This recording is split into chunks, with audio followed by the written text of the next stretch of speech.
This is the JE Podcast, brought to you by Philadelphia Jewish Exponent and its parent company, Mid-Atlantic Media. Welcome to the Jewish Exponent Podcast. I am your host, Jared Safran. I'm here today with Rabbi Benjamin David from Reform Congregation Knesset Israel in Elkins Park. Rabbi David, thanks for joining us today. Having me. So you went on a solidarity mission, right? Is that what you would call it? That's what a lot of synagogues are calling it. To Israel recently with 8 members of your congregation, February 24th to March 1st. It was through Ayelet Tours. Is that how you say it? Ayelet, yep. Ayelet, yeah. Which is now doing these solidarity missions. It was a travel agency that organized trips to Israel before. Now it's doing these missions. You told me that you guys had some pretty extraordinary access to a lot of the stuff that's going on there as the war continues, and of course in the wake of October 7th. So tell me a little bit about that. What did you guys do? So, well, first of all, like many people, I felt incredibly compelled to go to Israel. I felt, as much as I had been reading and writing, and we had held multiple discussions and we had speakers at the synagogue, that I felt the need to be there at this time. This time of great pain for our people, this time of great strife. And I was so enthused that there were others who felt the same way, and that we, as a synagogue, KI, we committed to that. And well, we were it's interesting because I know why you probably wanted to go. You know, you're obviously pro-Israel. It means a lot to you as a rabbi of a Reformed congregation. What did you feel like you could accomplish by going, though? Well, I think part of it is about learning on the ground. I think we can only glean so much by watching the nightly news and staring at Facebook. I think it's much different to actually speak with the Israelis who are living through this time. We had so many conversations while we were there with people running social service agencies, with soldiers, with doctors, with ordinary civilian citizens. It's just, what has life looked like for you since October 7th? And to show our support everywhere we went in Israel, everywhere we went, the one connective tissue was people thanking us for coming. That who is coming to our rescue, who is coming to support us. And as the world sort of turns its back collectively on Israel, here we were literally standing with them. So yeah, it was about showing support. It was about learning. It was about maybe challenging assumptions. This is why you go to Israel in the best of times. But all the more so in a moment of hardship.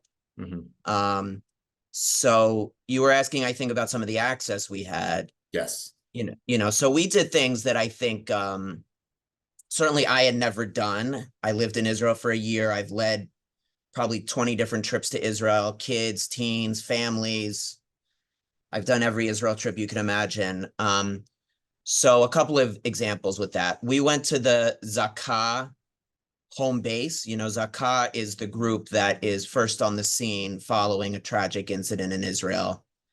And their work consists of ensuring that those who have died or in this instance have been killed, that their remains are treated with great dignity and respect. They are doing God's work. So we went to their sort of home base, and we met with a number of Zakah volunteers, Zakah leaders, to hear about their October 7th experience, of what it meant to load bodies onto trucks and to ensure that they were given the treatment that they deserved. That was a harrowing and painful conversation, but so important. We're also in the trauma center at Ichilov Hospital in Tel Aviv, where soldiers were treated. Soldiers were flown from the battlefield in Gaza to the trauma center in Tel Aviv. They could transport them onto the operating table in a half hour. And we met with the chief trauma surgeon who had operated on dozens of Israeli soldiers. He brought us up onto the helipad on the roof of the hospital so that we could see firsthand, here's where the helicopter lands, here's where we take the soldiers, here's the special elevator that we use. You know, these are things that the people are not doing. They're certainly not doing on an ordinary Israel trip. When we went to the south, We went to the site of the Nova Music Festival, which all groups are doing these days. You know, this site where over 300 Israelis were murdered, and has become a kind of makeshift memorial site, beautiful and stirring memorial site. And we went to one of the nearby kibbutzim that it was hit very hard on October 7th, Kibbutz Nirim, and we spent time there with a couple that lived there and lived through October 7th with their children. They took us into their home. They showed us the shelter where they remained with their children. They showed us where gunmen tried to enter into their homes. So there were these just big, powerful moments that that for sure are going to stay with me and with our group forever. What were some? Yeah. What were some of those moments? No, well, those were some of them, and you know, there were others too. We went to Hadassah Hospital. We toured Hadassah Hospital. We saw how they had turned their entire parking garage into sort of a makeshift additional floor of the hospital, so that they can accommodate as many patients as possible post October 7. We went to Har Herzl, Mount Herzl, the national cemetery of the land of Israel, and we saw the area where they are actively burying fallen IDF soldiers.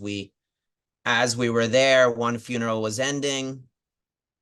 Another group was coming to mourn their recently fallen family member. We said Kaddish at Mount Herzl. We did a lot. I mean, we did a lot. We were on the ground for 5 days. Yeah.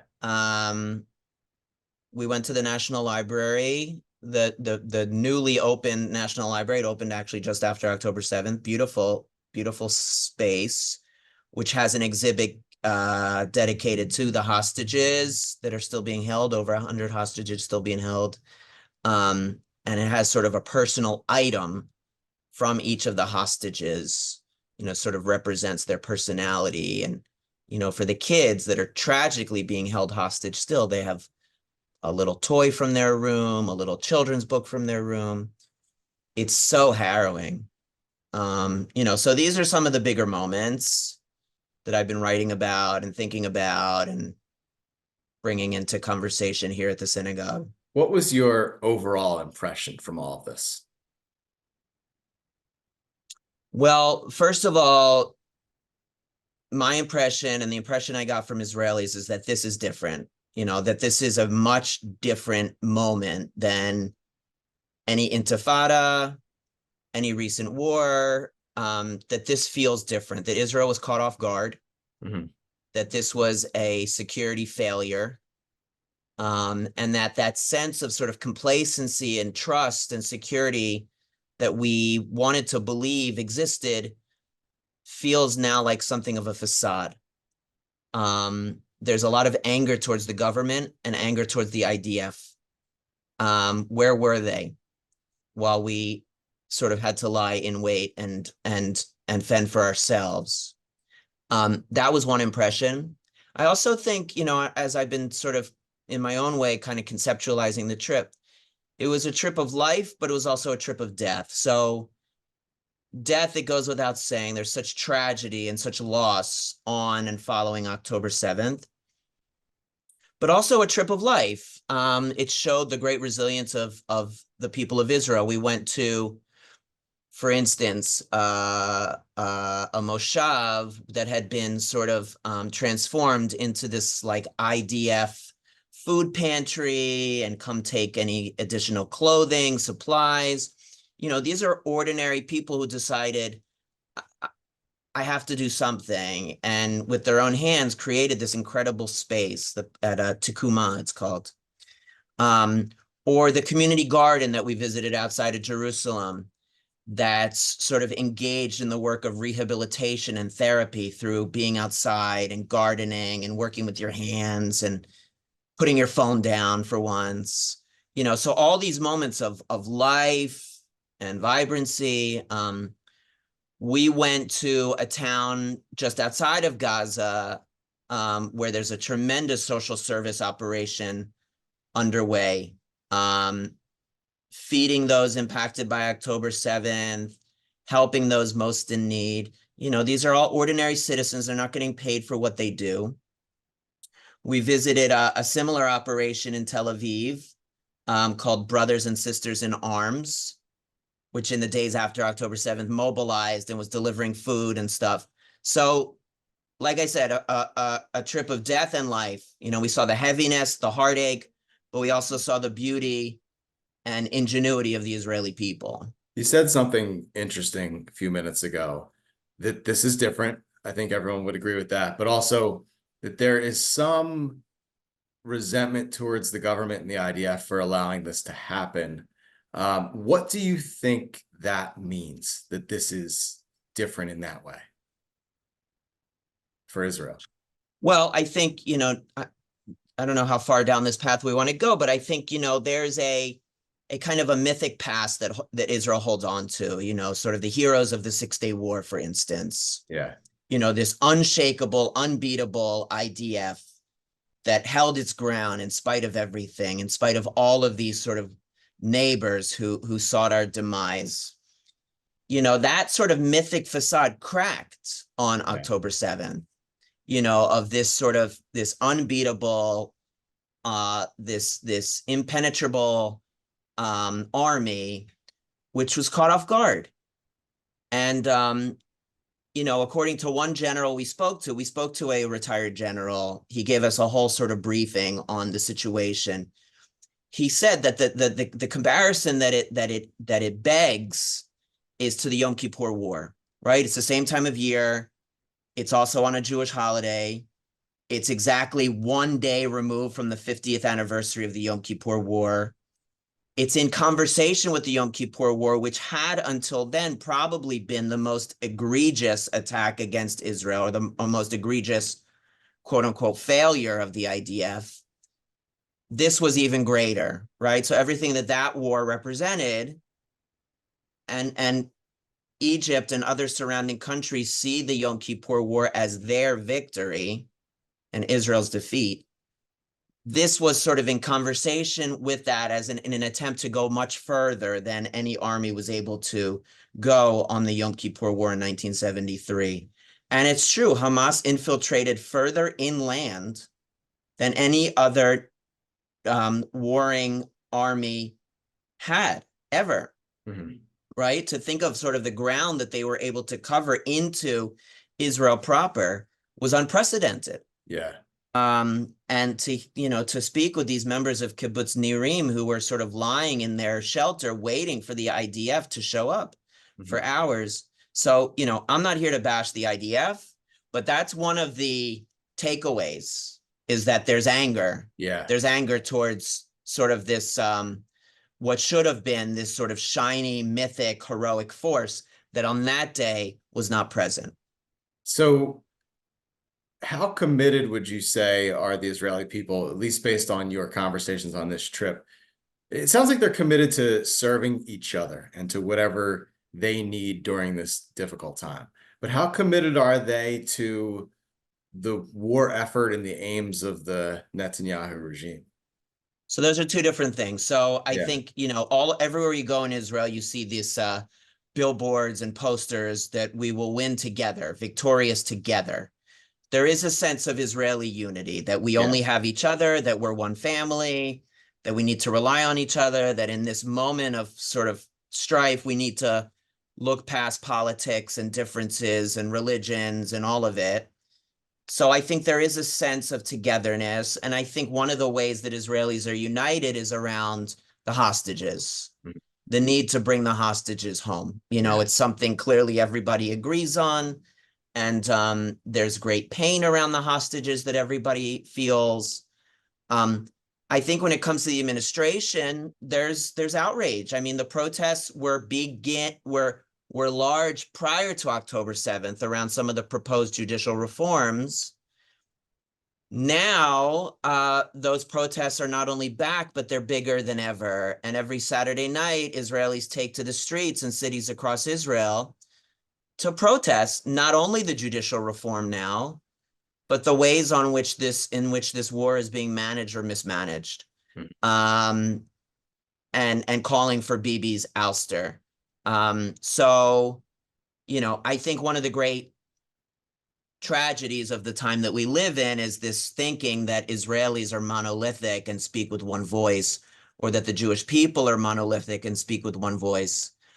The Israeli people are very divided politically. The Jewish people are very divided politically. We all have our own feelings on what Israel should and shouldn't be doing, both those of us in Israel and outside of Israel. And who's to say who's right? It sounds like, though, if there is a consensus, it's that getting the hostages home should be the priority. Is that right? I feel that was my sense in Israel. Yeah. This great pain around the hostages, and we should do what it takes to bring the hostages home.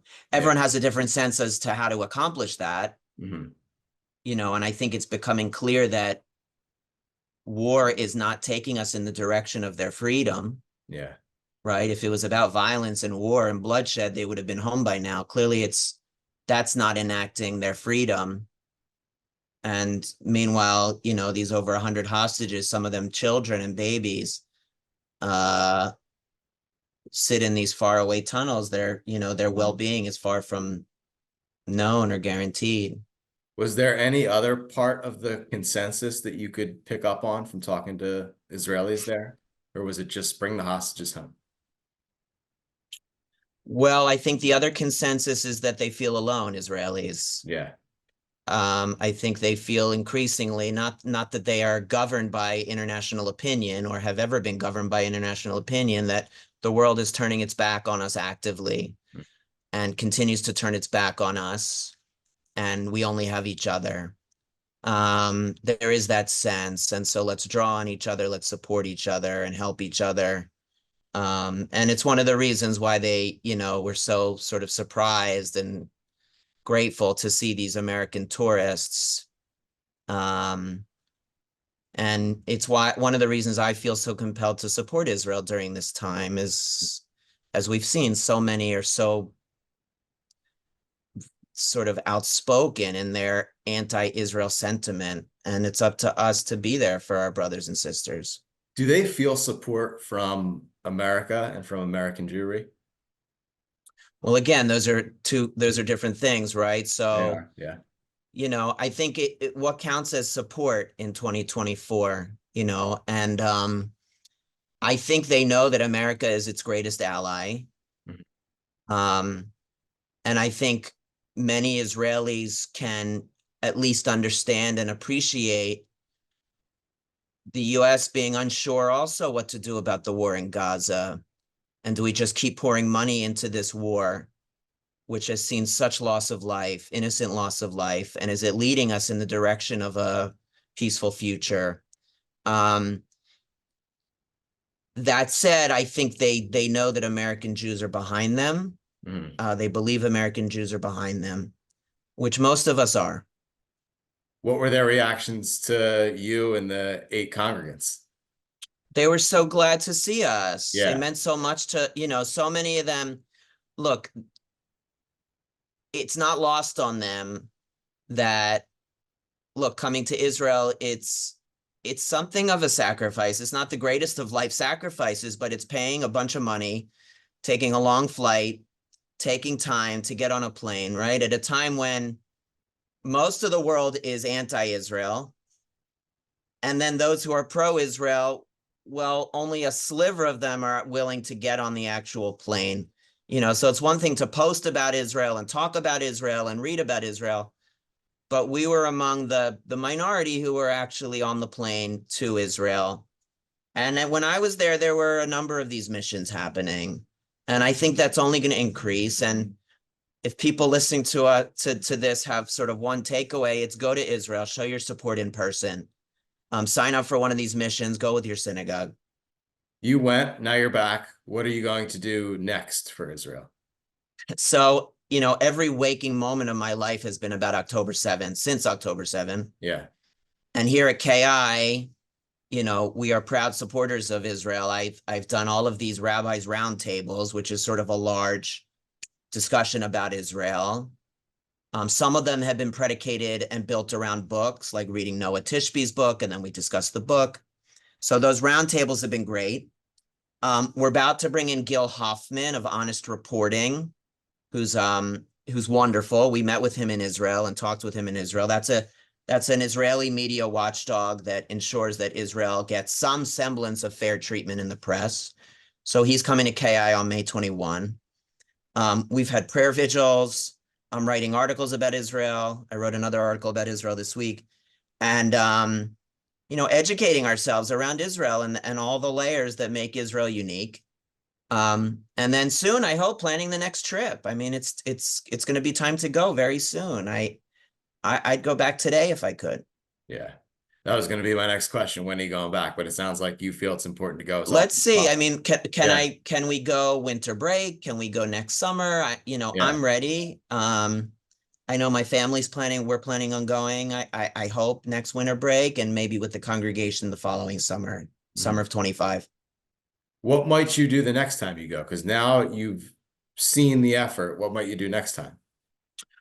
Well, what I sort of predict is, and again, Israel remains a question mark. I mean, the tension at the northern border is probably more distressing than what's going on in Gaza, even at this point. I mean, Hezbollah and Lebanon, Syria, backed by Iran. I mean, that's all terrifying to a lover of Israel. So everything remains a question mark. But all things being equal, my prediction is that some of these sites are going to become sort of benchmark sites going forward, that just as you have to go to the Wall and Masada and Yad Vashem, you're going to have to go to the site of the Nova Music Festival, for instance, that it's just a necessary component of the trip. Yeah. And that you have to go to one of the kibbutzim near Gaza, that it's sort of a necessary part of the trip. It's part of how one must understand Israel at this point. So I imagine we would do that, and hopefully, God willing, Israel's sort of in a calm enough place that you can, right now people really aren't going north. They're not going to the Golan Heights. They're not going to the wineries or taking the Jeep tour through the Golan. I hope in the not too distant future we can do those things again, but I don't know. Is that because of the threat from Iran and Iran-backed groups? Because of the tension that's going on there. There's a lot of tension. Yeah. So those sites you predict will become part of history. I believe that some of those sites are gonna become sort of necessary stops to all groups, that you can't go to Israel without visiting some of those places. Hopefully soon. They're holy sites. They become holy sites now. Hopefully sooner rather than later, right? Yeah. Yeah. Thanks, Rabbi. Appreciate it. Thank you.